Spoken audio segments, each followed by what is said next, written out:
Hi, I'm Susan. I hope y'all are doing great today. Today I'm going to redo a recipe that I did when I first started my YouTube channel, and it's chicken and dumplings. It is a recipe that's requested quite often from my family and even from church members when we have eating gatherings. So I hope you'll enjoy this, and I hope you'll enjoy this video. So without further ado, let's get started. First of all, you want to boil your chicken, and I'm using thighs. We like dark meat, and I like the flavor of the dark meat. And you want to add salt and pepper to taste, a good bit really. And you want to add 2 bouillon cubes, or I'm using Better Than Bouillon chicken. And you want to cover this with water and let it boil low for about a couple of hours or so. And if you have time, once it's done and very tender, just put your lid on it and let it set for a little while. It'll make the chicken very juicy. When I make dumplings, I usually start very early in the morning, but you don't have to let it set if you don't have the time. Now you want to remove all of your chicken and let it cool, and also salt and pepper your broth. I didn't use a whole lot of salt, and but I did add a good bit of pepper. We like a lot of pepper, so just do to taste. You want to add a half a stick of butter and milk. Now I would have added just a little bit more milk, but I was running out, but it was still fine. You don't even have to add milk. Milk just makes it creamier. So now I'm just adding in the juice after I pulled the chicken off the bones. There was some juice left in that plate, and I just poured it back into my pot.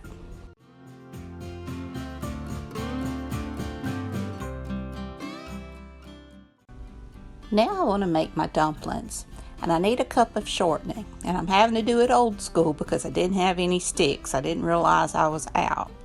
So this worked fine for my mom. I remember when there weren't Crisco sticks, and I also remember when there wasn't butter Crisco.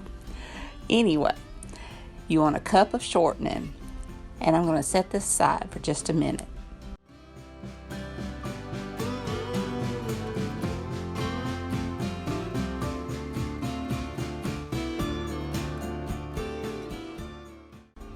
Now to a large bowl, you want to add 4 cups of all-purpose flour. And you can pack this flour down. It can be overflowing a little bit. This is a very forgiving dumpling.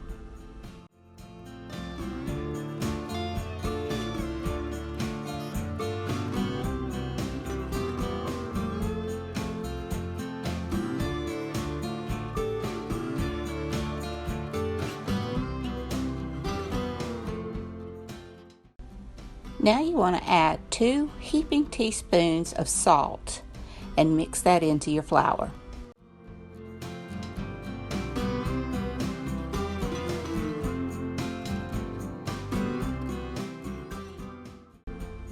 Now cut in your shortening into your flour mixture.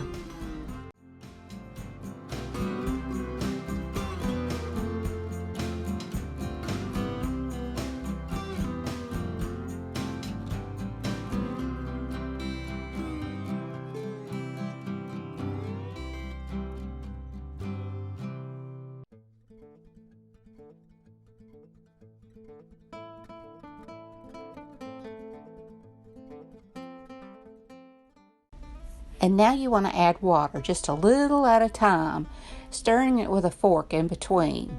You don't want to overdo it. You want it just to where the flour comes together and you don't see the white, loose flour. And normally I do this at the sink, but I'm just showing you, how you go about it.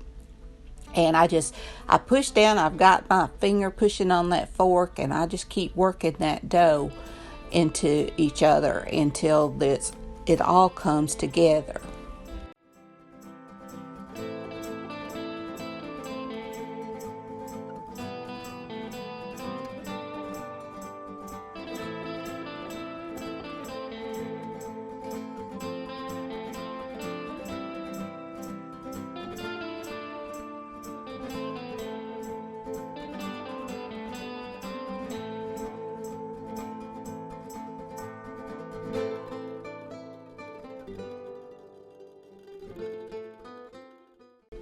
Now it's all coming together.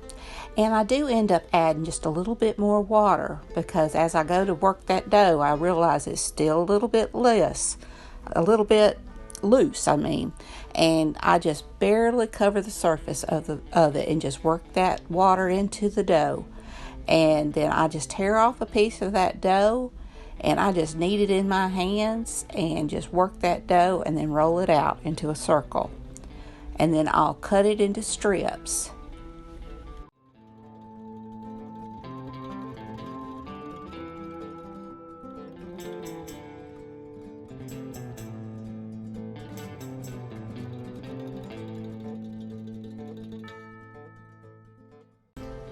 Now I check on my broth to make sure it's boiling. You want it boiling pretty good.